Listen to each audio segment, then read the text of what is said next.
to the channel, welcome back to the shed, a Fred 2 video. Just getting ready now to get set up for the 40 year of CB, the great net in the UK. 40 years we have had legal CB. That was the FM CB back in 1981.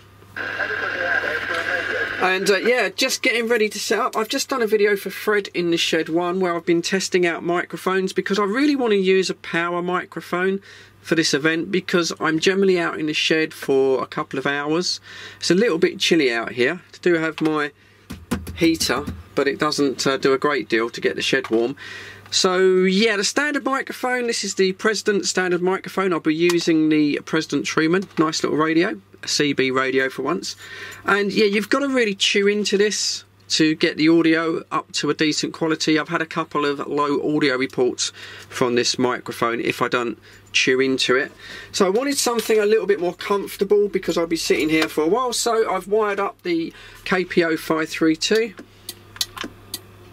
Good little, well, very good microphone, the 532. Did some audio tests on Fred in the Shed 1 and it came back probably the best audio. It's certainly as good as the standard mic, if not just that little bit better. And of course the advantage is I can hold this down low on the bench and I haven't got to chew the microphone for 2 hours. So yeah, we're going to be using the President Truman. This is just an FM AM radio. That's perfectly fine because we're on the UK FM channel 40. I will be cheating a little bit and going to be running the Zatagi 150 linear amplifier, RF amplifier if you like, mainly because it's evening. It will start about 7 o'clock in the evening and I'm going to be suffering from a fair amount of noise in the evening, as will most other people unless they go up onto high ground to try and sort of seek out the quiet stations. So I'm going to be quite a bit of noise and everyone's going to be trying to get over each other's background noise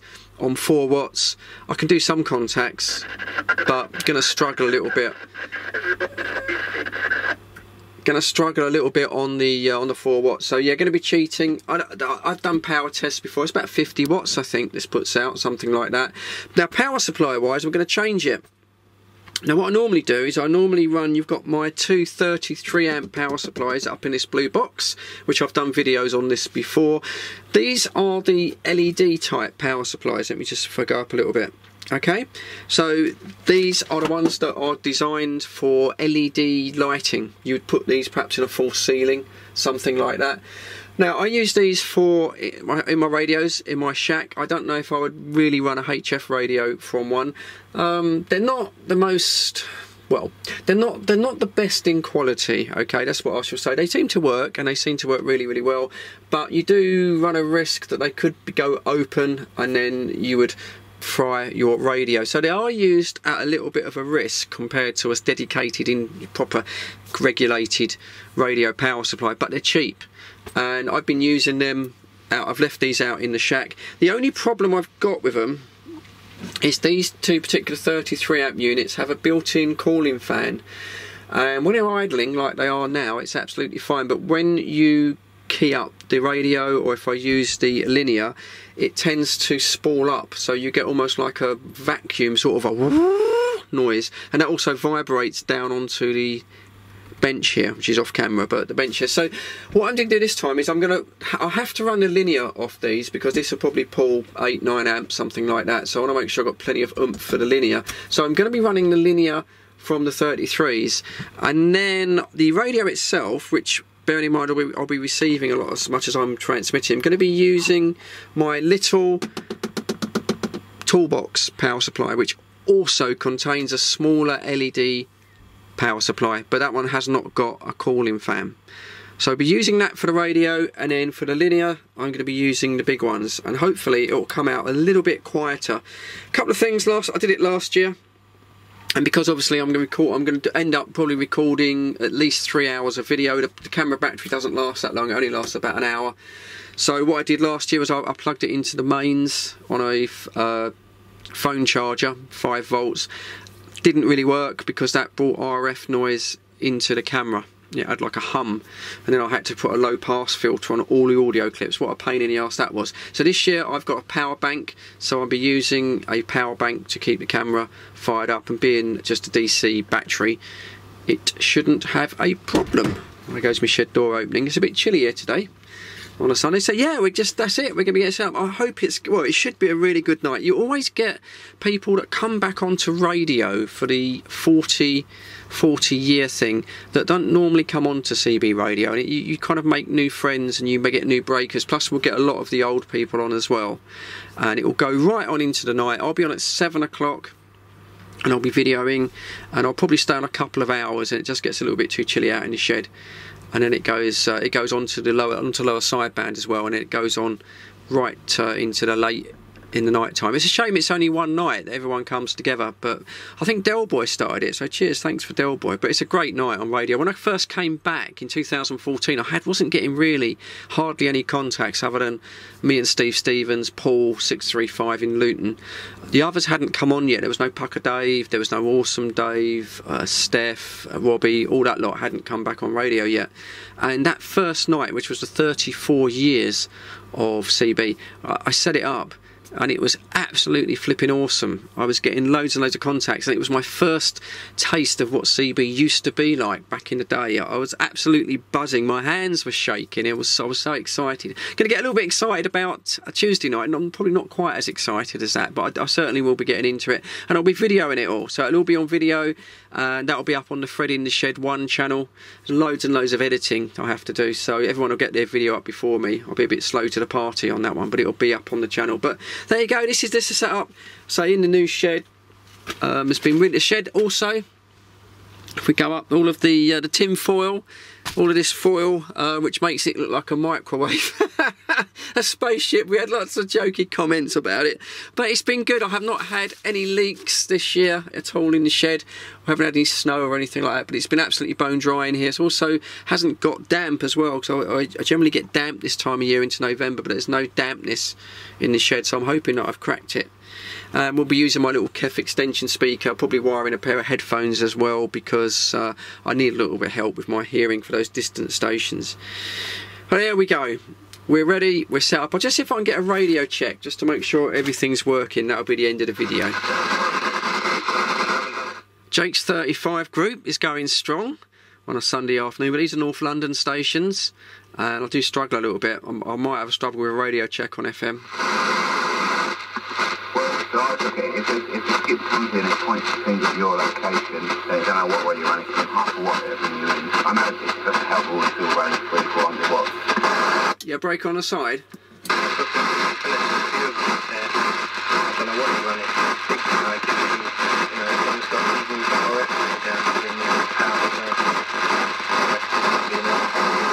Who's that in Black Heath? Who are you referring to?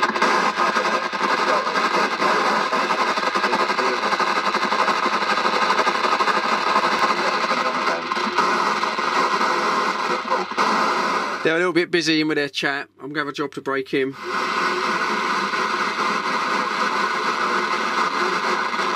Get a lot of noise on FM as well. It's not my best mode FM, that's why I spend a lot of time on sideband.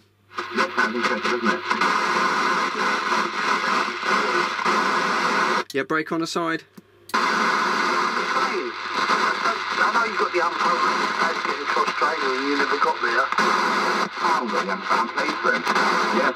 Well, as you know, we filmed this channel 3 weeks ago and do from our higher pots, didn't it? I don't know if that guy's calling brake is calling me, or he's just trying to get on like I am. I think he might just be trying to get on. It's a busy net, the old 35 group.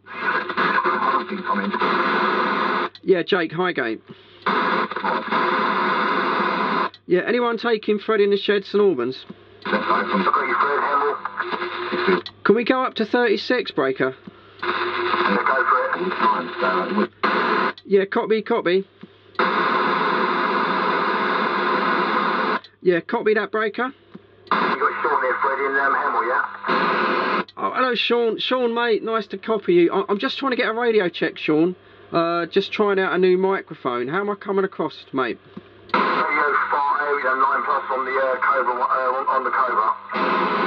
Oh, cheers for that, buddy. Yeah, you're 7s, mate. You're 7s into Coney there, and you're a very good audio, Radio 5. Yeah, I'm just on the President Truman, and I've just wired up the KPO 532, because I want to use a power mic for the 40-year net on Tuesday, Roger. Roger, just for your information, keep an eye out on the frequency, 27781.4, Darwin, Australia on FM this morning. Nice one. Nice one. Well, that's nice to know there's a bit coming in. I say I've only got the FM and the AM at the moment in the shed there. But what radio are you using, Sean? You sound nice. I'm on the Cobra 29 LXEU, what you had, and I've got a high gear Cobra power mic right up to it. Oh, Roger, there. We sound good on the FM there, mate. You sound good. I just wanted to make sure I'm getting out. You know, obviously I don't want to miss out on the 40-year net. Are you going to be on, Sean? I should be on that, but not on this radio. I'll have the Yossi fire up for that one. Yeah, that's a Roger, mate. Well, I say I'm going to use this Truman. Just going to use this Truman. I'm using as a Targi 150, and that'll explain the S9 signal to you, Roger. Roger, yeah, I've got the mod 35351 on the go at the moment.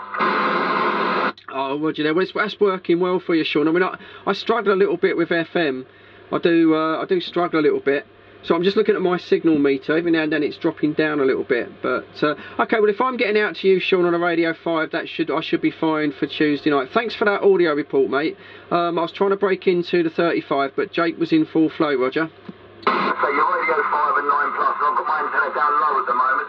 So we had a bit of an accident here this morning. One of my guy rakes snapped this morning. Well, that was good. That was Sean there, Hemel Hempstead. He comes on the 305 occasionally if he gets home from work. I don't always get out to Hemel, to Sean all that well. I think there's something in between us. So we struggle sometimes on sideband, and I don't know if you heard him there. He said he'd lowered his antenna, had a guy rope snap this morning. It was very, very stormy when I got up this morning, really quite sort of bad. So his antenna's a little bit low, but he's still giving me 5 to 7. I'm giving him a 9 signal, S9, and a Radio 5. So that power microphone seems to be working pretty well, and it'd just be more relaxed for me to use. It'd be fantastic. So Jake's 35 group. Yeah, they're still going. It's really hard to get in on that group. They're very close together sometimes, and North London stations. I don't get out to North London so well. So I'm really, really, really looking forward now to Tuesday night, the big 40 years. It should be an excellent, epic night. I'll be getting it all on video, loads and loads of video, loads of editing, of course, and I'll get it up on the Fred in the Shed 1 channel at some point in the future, before Christmas anyway. Thanks for tuning in. I'm ready to go. We're getting geared up. Stay safe. Give the old video the thumbs up. That really helps Fred in the Shed too, because it's such a little channel. And yeah, I'll catch you on the next one, guys. Thanks for watching. Cheers.